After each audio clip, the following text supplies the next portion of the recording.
On 27 July 2015, a husband and wife team admitted to forming two companies with the sole purpose of fraudulently obtaining United States government contracts that were set aside for small business and minority veteran-owned businesses. According to the United States Attorney's Office for the District of Maryland, this team falsely misrepresented the company's Unethical and Unethical to the United States government solely for the purpose of obtaining these set-aside contracts on several military installations throughout the eastern United States and several in the Midwest. Their unethical business plan began with them misrepresenting the ownership of these companies as well as the earnings and the operating locations and the distribution of the revenue that was brought in through the award of the U.S. government contracts. According to scholars, corporate social responsibility involves four components: economic, legal, ethical, and altruistic duties. The Tuckers, who were the business owners in this case, failed to meet any of these four components. Their unethical business plan allowed the Tuckers to obtain a set-aside contract for a period of approximately 5 years. After they received these military contracts, their unethical plan for their companies also continued to unfold. During this time period, they illegally used financial institutions to wire transfer money from their business accounts into their personal accounts. Additionally, they also, instead of paying into the employee compensation fund, they also diverted those funds as well for personal gain.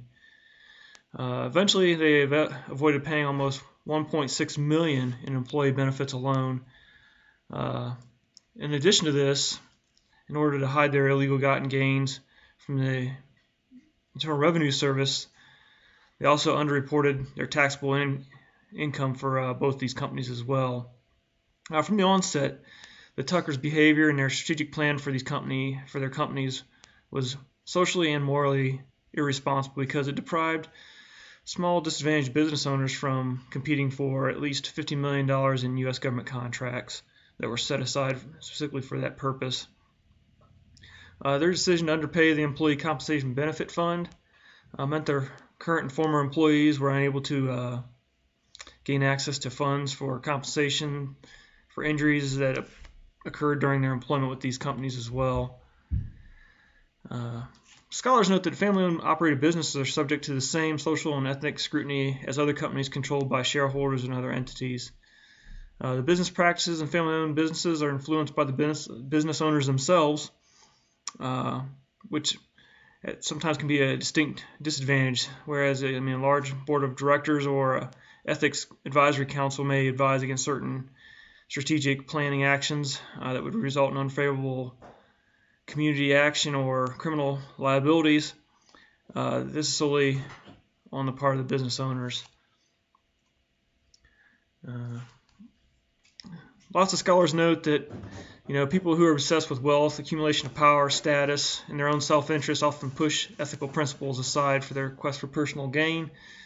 In this case, a socially and morally responsible strategic plan would have involved filing accurate company statements with the United States government, not competing for these set-aside contracts, and adhering to a code of business ethics. In conclusion, this scandal highlights how unethical business owners can manipulate the United States government contracting system for personal gain and the negative effects these actions can have on employees and the entire community.